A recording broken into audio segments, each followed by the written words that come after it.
జనవరి 3 తారీఖు నాటికి 55వ శనివారాలు నడుస్తున్నది హనుమాన్ చాలీస్. ఆ రోజు కూడా మంచిగా ఘనంగా మంచి ఇక్కడ కూడా మంచిగా చేసుకుందాం. మరి మన కేదారేశ్వర రాష్ట్రం తరపు నుంచి భగవద్గీత యొక్క పుస్తకాలు ఇద్దామనే ఒక సంకల్పంతో మరి ఇంటికి ఒక పుస్తకం ఇవ్వాలని కోరిక, అట్లా 1,00,000 పుస్తకాలు ఇద్దామని ఒక శ్రీకారం చుట్టినాం. కాబట్టి మొట్టమొదటిగా మన నందిపేట అంటే మొన్న కొత్తూరు కాడ ఒక 500 ఇచ్చినాం.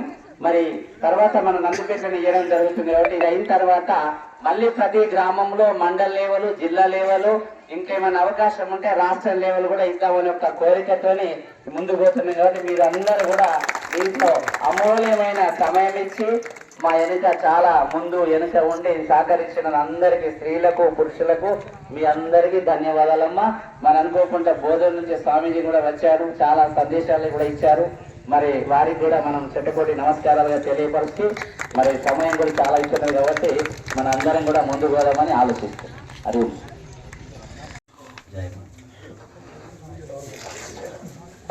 ఉంటుంది. అది ఎక్కడున్నదో మీరు వెతికే ప్రయత్నం చేయండి. లేదంటే ఈ నిజామాబాద్ జిల్లాకి సంబంధించిన నిజామాబాద్ జిల్లాకి సంబంధించిన ప్రతి ఒక్క శిలాశాసనానికి సంబంధించిన నా దగ్గర వివరణ ఉన్నది. నేను కూడా వెతుకుతాను. ఈ ఆలయం గురించి కూడా ఖచ్చితంగా ఉంటుంది. 500 సంవత్సరాలు దాటిందంటే ఖచ్చితంగా ఈ ఆలయం ఒక ప్రస్తావన ఉంటుంది. ఎందుకంటే ఇది ఆర్కియాలజికల్ సర్వే చేసేసి వెళ్ళిపోతున్నారు. కాబట్టి ఇప్పుడు మనం దానికి పెయింట్ అంతా వేసుకున్నాం. దాంట్లో ఎక్కడో వెళ్ళిపోయి ఉంటుంది అది, కానీ ఎక్కడో ఉంటుంది దాని ఒక చరిత్ర. అది తెలుసుకొని తర్వాత పునర్నిర్మాణం చేసి మళ్ళీ ఆ చరిత్రని మళ్ళీ ఎక్కడ మనం ఏం చేస్తున్నాం, గ్రానైట్ మీద రాస్తాం. గ్రానైట్ మీద మళ్ళీ బండ మీద రాయాలి. ఎందుకు అంటే మనం వెళ్ళిపోతాం, కానీ 1000 సంవత్సరాల తర్వాత మళ్ళీ బండ బయటపడుతుంది. అవునగా? ఇప్పుడు మనకు మారిపోయిన గుళ్ళన్నీ ఎలా మనం మళ్ళీ సొంతం చేసుకోగలుగుతున్నామంటే అదే ఆధారం. విగ్రహాలు ఎందుకు నిర్మాణం చేశారు, రాతితోనే ఎందుకు కట్టాడు గుళ్ళు అంటే రాయి ఎప్పటికీ చేయగలిగి. అదే ఇటుకే అనుకోండి, పడకపోతే అయిపోతుంది. ఇప్పుడు వేరే కట్టడం కట్టే ఇక్కడ మీద ఏం లేదు అంటాడు. కానీ రాయితోనే ఎందుకు కట్టారంటే తోనా కొద్ది విగ్రహాలు అవుతున్నాయి. అప్పుడు సనాతనం అన్నది అర్థమవుతున్నది. అందుకోసం విగ్రహారాధన మన దగ్గర శ్రేష్టం అన్నమాట. విగ్రహం ఆరాధన చేసి దాన్ని చేస్తుంటే సనాతనం అన్నది నడుస్తూనే ఉంటుంది. ఎవరైనా దాడి చేసేసి దాన్ని పాతి పెట్టేశారంటే ఎవరు తెలియదు అని చెప్పేసి ఏదో కట్టేస్తారు, ఇంకో వర్గానికి సంబంధించిన స్థలంగా మార్చేస్తారు. ఆ మార్చేసినప్పుడు మనం ఏమనుకుంటాం, అది ఆ వర్గానికి సంబంధించిన అనుకుంటాం. కానీ అది కాదు, దాని లోపల తొంగి చూస్తే అర్థమవుతుంది.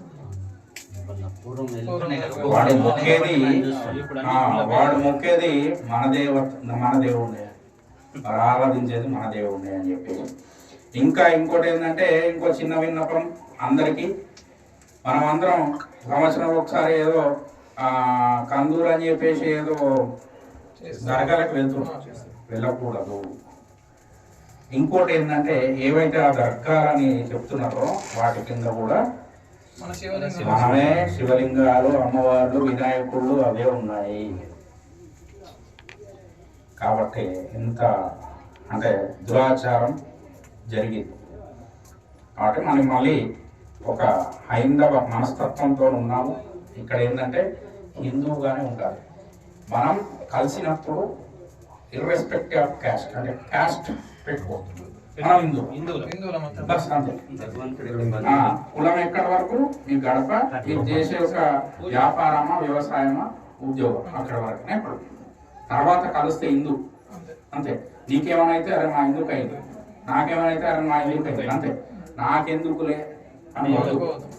కాబట్టి మనం అందరం చిన్నప్పుడు మనం చదువుకున్నాం, ఒక కట్టె విరగొడితే విరిగిపోతుంది, 2 విరగొడితే విరిగిపోతుంది, కానీ 100 కలిపి విరగొడితే విరిగిపోతుంది. మనం అందరం ఇప్పుడు అట్లా మారాలి, సమిధల్లాగా మారాలి. ఐకమత్యమే మహాబలం.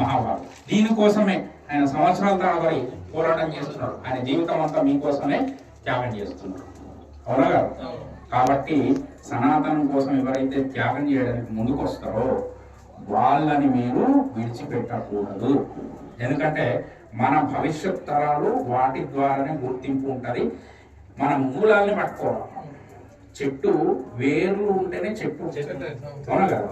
వేర్లు కట్ చేసుకుంటూ పోతే చెట్టు చప్పని పడతాడు. కాబట్టి మనం వేర్లు ముఖ్యం. నీళ్ళు ఎక్కడ వస్తాం? చెట్టు మీద వస్తామా? వేర్లకి వస్తాం. కాబట్టి వేర్లే ముఖ్యం, వేర్లే మనకు శాశ్వతం. ఆ మూలాలు తెలుసుకోవాలి.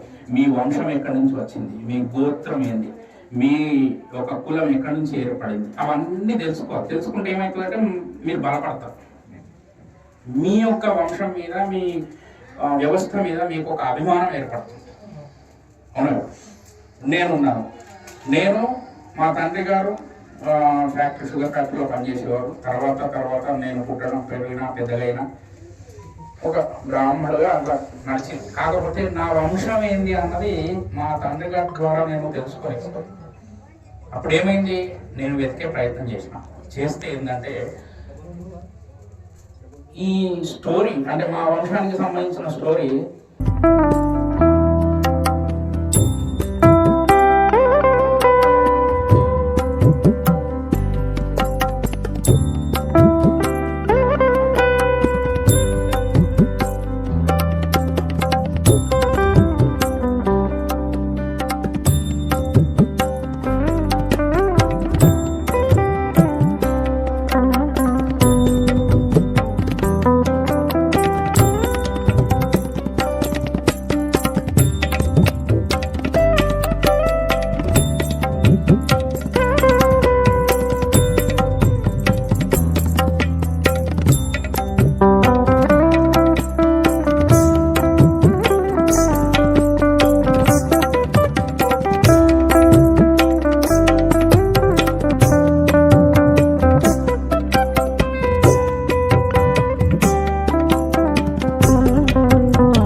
ఎప్పటి నుంచి 40 ఏళ్ళ నుంచి భగవద్గీత నేను పెడతాను మెల్లగా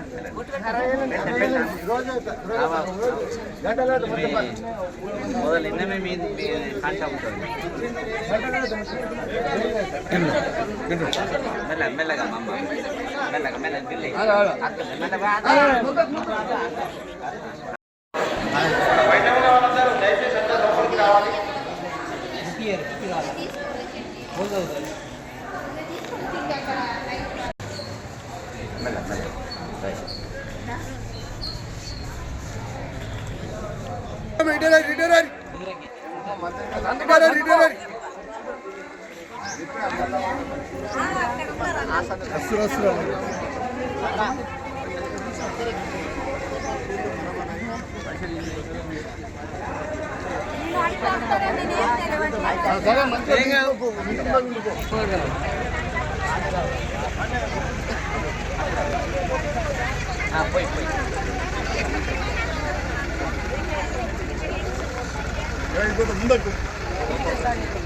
అమ్మ ఓళ్ళు అంగదు అంతే నిలవాలి ఓళ్ళు అంగదు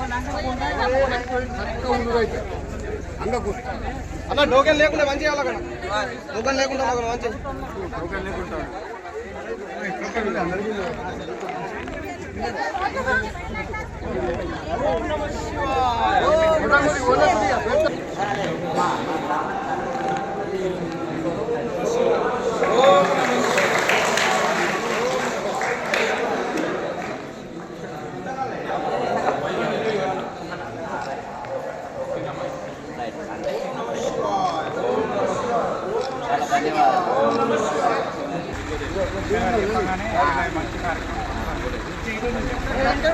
ఓం నమః శివాయ ఓం నమః శివాయ ఓం నమః శివాయ ఒక్కసారి అసలే బుక్కులాలి ఆర్డర్ పెట్టిన 10,000 అది కొంచెం టైం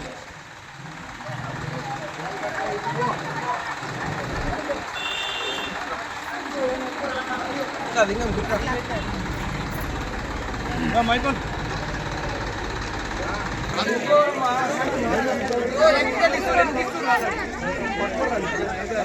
మీరు మంచి రే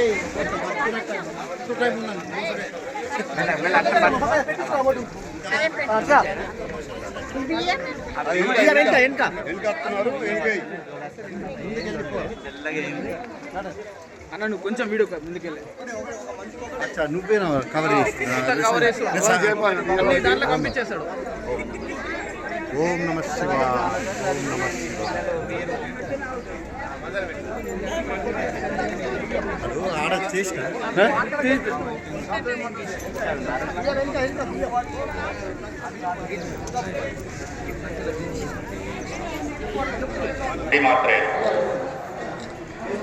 శక్తి రూపిణి అమ్మవారి యొక్క క్షేత్రం ఇది.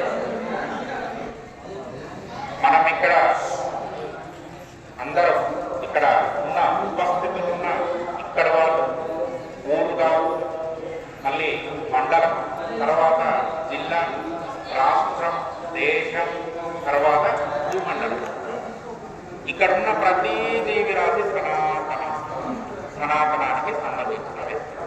ప్రతి జీవరాశి మానవుడే కాదు ప్రతి జీవరాశి చెట్టు పుట్ట ఆకు అలమ మరి ఏదైతే జంతు జాతున్నదో ప్రతిది కూడా సనాతనానికి సంబంధించిన జీవరాశి. మనమందరం సనాతనమే కాబట్టి గుడికెళ్తాం, మనం గుడికెళ్తాం, సనాతనాన్ని పాటిస్తూ గుడికెళ్తే అక్కడ ప్రసాద రూపంలో పులిహోరలో చక్కెర పొంగలో ఇంకే లడ్డు తీసుకొని ప్రసాదాన్ని స్వీకరిస్తాం. అది లోపలికి వెళ్తుంది కాబట్టి దైవానుగ్రహం అనుకొని లోపల స్వీకరించడానికి వెళ్తుంది. ఆ ప్రసాదం లోపలికి తీసుకుంటాం కదా, అది ఒకటే రోజు ఉంటుంది కదా. కానీ ఈరోజు నందిపేట వేదాంత స్వామి మహారాజ్ గారు అంత కష్ట గొప్ప ప్రసాదాన్ని మీ అందరికి అందించడానికి వచ్చారు. ఏం ప్రసాదం అంటే జ్ఞాన ప్రసాదం. ఇది ఒక్కరోజు ఉండేది కాదు. మీరు చదివితే మీ పిల్లలు పిల్లలు వాళ్ళ పిల్లలు వాళ్ళ పిల్లలు వాళ్ళ పిల్లలు తరతరాలు జ్ఞానవంతులై పడుతుంది. భగవద్గీతలో ఏముంది? భగవతుడు స్వయంగా ఆయన పుస్తకంలో చెప్పిన యొక్క ఉపదేశము. భగవద్గీత మొదటగా విన్నవారెవరు? ముగ్గురే. ఎవరెవరు? మొదటగా అర్జునుడు, రెండోది సంజయుడు, మూడోది రెండవ కపిరాజు ఆంజనేయుడు. ఈ ముగ్గురే విన్నారు. మరి ఎక్కడ జరిగింది భగవద్గీత ఉపదేశం? యుద్ధ భూమిలో జరిగింది. అవునా? ఎందుకు యుద్ధ భూమిలో జరిగింది? మరి యుద్ధ భూమిలో ఈ ముగ్గురే ఉన్నారు, ఇంకెవరు లేరు. చాలా మంది ఉన్నారు. కానీ అర్జునుడికి ఎందుకు బోధించారు కృష్ణ పరమాత్మ? అందరికీ యుద్ధం ఆపి నేను భగవద్గీత ఎంత ఆగండి అని ఎందుకు చెప్పలేదు అంటే, ఇక్కడ కృష్ణ పరమాత్మ అర్జునుడు ఇద్దరున్నారు. అర్జునుడు బలహీనుడైపోయి ఏమి చెయ్యాలో తోచని స్థితిలో ఎదురుగా ఉన్నవారు నా అన్నదమ్ములే, నా తాతలే, నా ముత్తాతలే, వాళ్ళతో నేను యుద్ధం చేయాలా, యుద్ధం చేసి రాజ్యం పొంది నేను ఏం చేయాలి, రేపు పొద్దున రాజ్యం పొంది నేను సింహాసనం మీద అధిష్టానం చేస్తే నా అన్నదమ్ములు 100 మంది ఉన్నారు, వీళ్ళ యొక్క భార్యలు బొట్టు లేకుండా నా ముందరకు వస్తే నేను చూసి తట్టుకోగలనా అనే ఒక దాంట్లో బలహీనుడైపోయి దిగ్భ్రాంతికి గురై ఆ మనస్సు విల్లు వదిలేసి మోకర్లు తడుపుతున్నాడు. ఏం చెయ్యాలి చెప్పు. ఆయన అప్పుడు శిష్యుడు. అది శిష్యుడు యొక్క తత్వం. అంటే గౌరవప్రదంగా ఏం చెయ్యాలో గురువుగారు చెప్పండి అని మోకరిల్లినప్పుడు గురువు స్వరూపంలో కృష్ణం వందే జగద్గురు, గురు స్వరూపంలో కృష్ణ పరమాత్మ ఇప్పుడు గురు స్వరూపంలో గీతను ఉపదేశిస్తున్నాడు. ఇన్ని రోజులు కలిసి ఉన్నారు కదా, మరి అప్పుడు ఎందుకు చెప్పలేదు, ఇప్పుడు ఎందుకు చెప్తున్నారంటే సమయం అప్పుడే వచ్చింది. ఇప్పుడు మీకు గీత పంచే సమయం ఇప్పుడే వచ్చింది. అర్థమైంది కదా?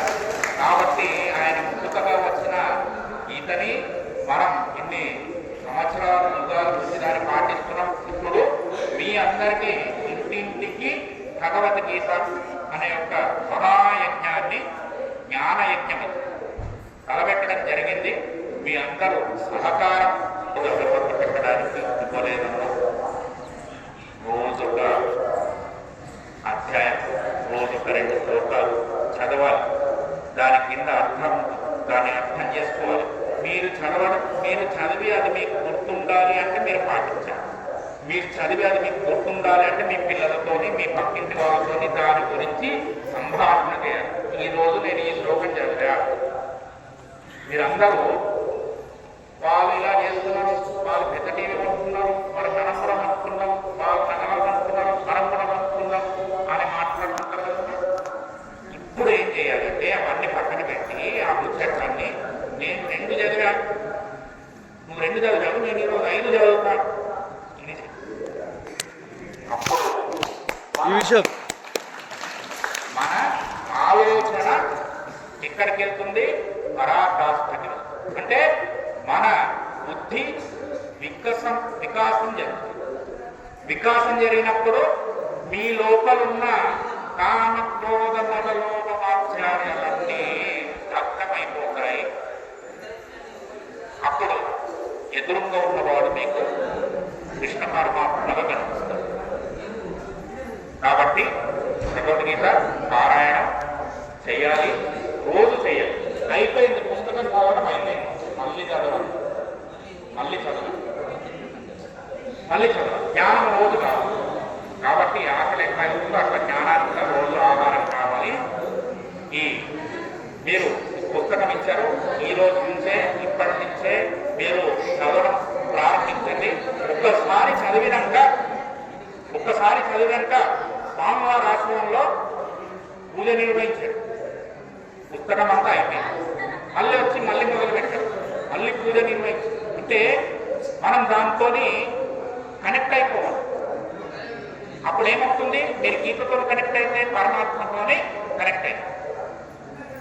పుడుతూ చేస్తూ ఉందామా? లేకపోతే పరమాత్మ దగ్గరికి చావు అంటే ఈ పుట్టుక ఎందుకు, ఈ సమస్యలు ఎందుకు అనగల.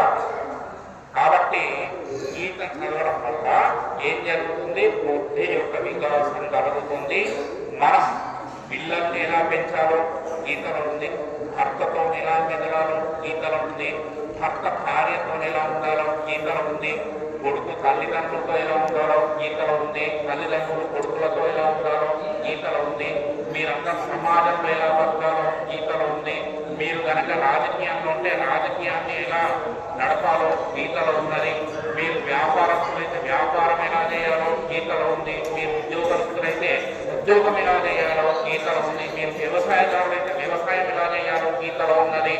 ఇలా అనేకమైన విషయాలు, ఇది లేదు అనేది లేదు, గీతలో సమస్తం దాగి ఉన్నది. కాబట్టి గీత బోధ జరగాలి, గీత పఠనం జరగాలి.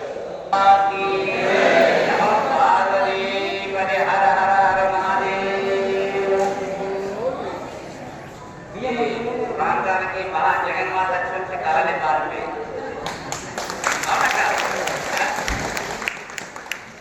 అంటే ఒకప్పుడు దుబ్బ మీద ఒకటే ఉంటే మనం వాస్తవంగా అక్కడి నుంచి మళ్ళీ హనుమాన్ గల్లీలో మళ్ళీ అక్కడి నుంచి మన బాపులే మళ్ళీ ఇంకా అక్కడి నుంచి ఈ గల్లీలో పెట్టడం, మన నందిపేట మొత్తం అమ్మవారు మొత్తం మన దుబ్బ మీద మారుమోగిపోతుంది ఆ తల్లి జగన్మాత. అంటే శాస్త్రం ఏం చెప్తుందంటే పురుషుల కంటే ఎక్కువ శ్రద్ధ ఎవరికి ఉంటుంది?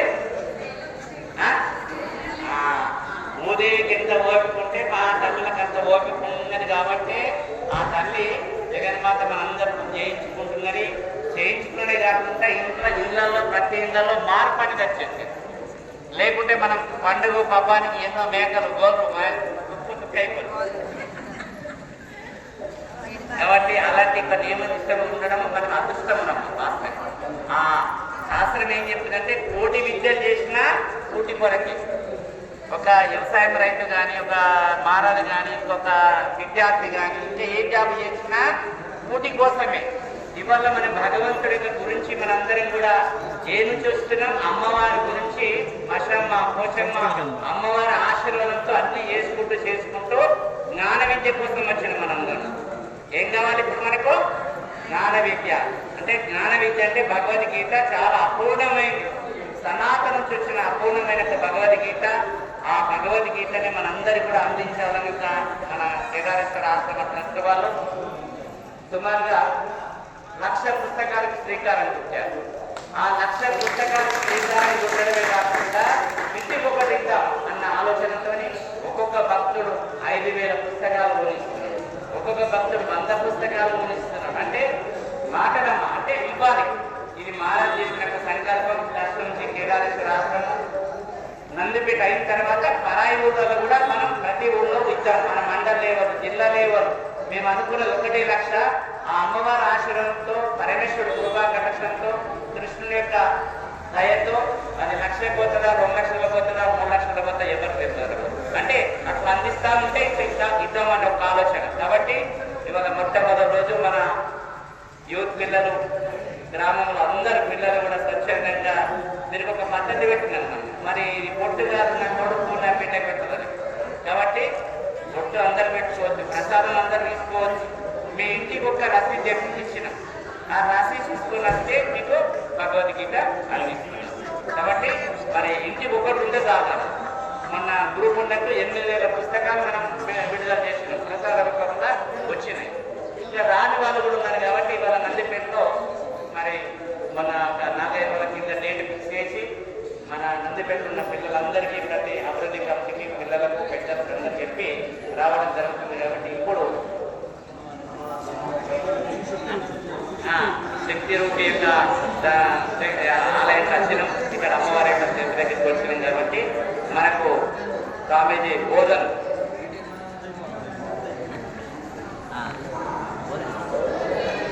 మన స్వామీజీ మొన్న యొక్క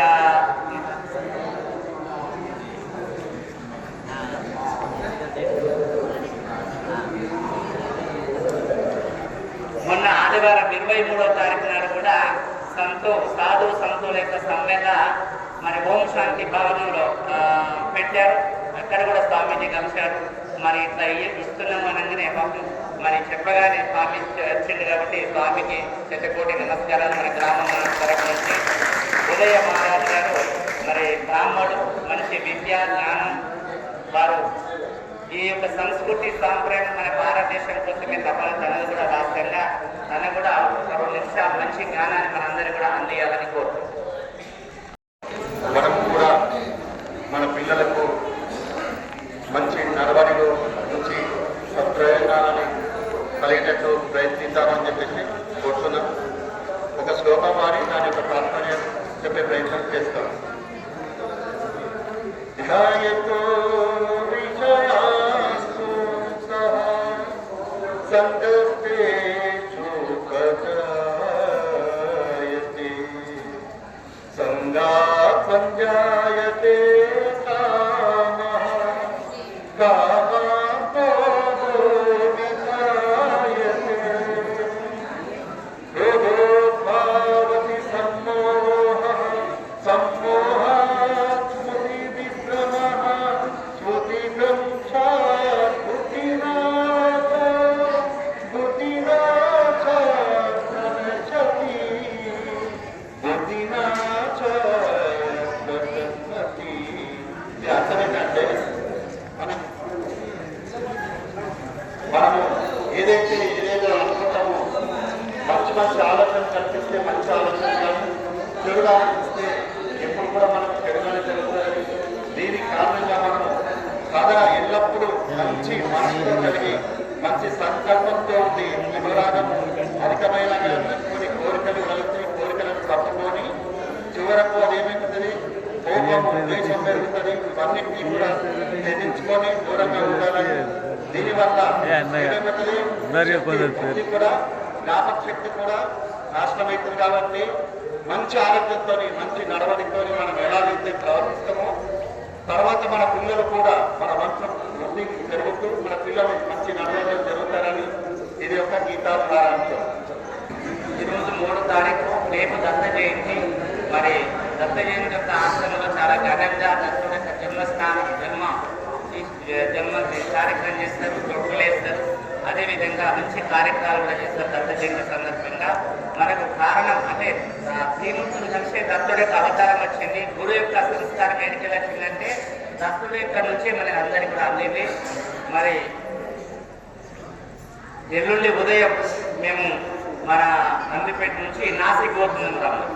నాసిక్లో సుమారుగా 300 మంది మహాపుణ్యపురుషులు, 350 మంది మహాపుణ్యపురుషులు, పీఠాధిపతులు, మరెందరో తపస్సు చేసిన మహాపుణ్యపురుషులు నాసిక్ నుంచి గోదావరి పరిక్రమణ చేస్తున్నారు.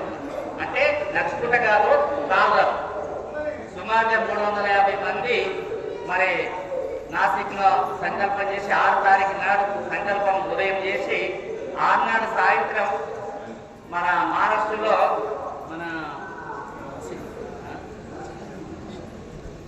పైఠాన్, మహారాష్ట్రలో పైఠాన్లో ఒక రోజు ఆగుతాం. 2వ రోజు కూడా మన మహారాష్ట్రలో పిప్పల్గావ్లో కూడా ఒక రోజు ఆగుతాం. 2 రోజులు అక్కడ ఆగుతున్నాం. 9వ తారీఖు నాడు ఉదయం మళ్ళీ యథావిధిగా బాసర క్షేత్రం అక్కడి పక్కన కాబట్టి బాసర క్షేత్రం దర్శనం చేసుకొని మంచిరాలో ఆది చేస్తుంది, మంచిరాలో నిద్ర చేస్తాం. మళ్ళీ అక్కడి నుంచి 11వ తారీఖు నాడు భద్రాచలం, 12, 13 ధ్యానం, మరి అంతరివి. అట్లా ఈ పక్కకు మళ్ళీ సముద్రాలు క్రాస్ అయి మొన్ననే మన మహేందర్ సార్ అని ఐఎస్ ఆఫీసర్ మన తెలంగాణ ఆంధ్రకు పోలీస్ ప్రొటెక్షన్ కూడా మనం ఏర్పాటు చేశారు. మన సాయి కృష్ణ కూడా దానికి చాలా ఏర్పాటు చేశారు. అంటే ధర్మాబాద్ నుంచి వెళ్ళగానే మాకు ఆంధ్ర తెలంగాణ 2 దగ్గర పోలీస్ ప్రొటెక్షన్ కూడా అది గవర్నమెంట్ కూడా ఇచ్చింది.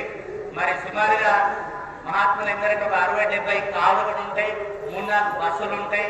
వాటి కోసం కూడా 3-4 ట్రక్కులు కూడా ఉంటాయి. వాస్తవంగా మన ఆశ్రమంకు మన నందిపేటకు 15వ తారీఖు నాడు సాయంత్రం వస్తారు. మీ అందరికి తెలియపరిచేది ఏంటంటే ఆ దర్శన పార్టీ చేసుకుంటారని నేను ఆశిస్తున్నాను. 15 నాడు సాయంత్రం వస్తారు. 16 మొత్తం అక్కడి స్వామీజీలు ఉంటారు. మరి 16 మధ్యాహ్నం స్వామీజీలకు గురు పూజ ఉంటుంది. మరి కాగానే సాయంత్రం దీపం పెట్టే సమయంలో మన ఆశ్రమంలో కూడా పరిక్రమ చేపిస్తున్నాం. అంటే అందరి మార్పులు అందరూ కూడా నడుస్తూ ఉంటే మనందరికీ కూడా దర్శనం అవుతుంది.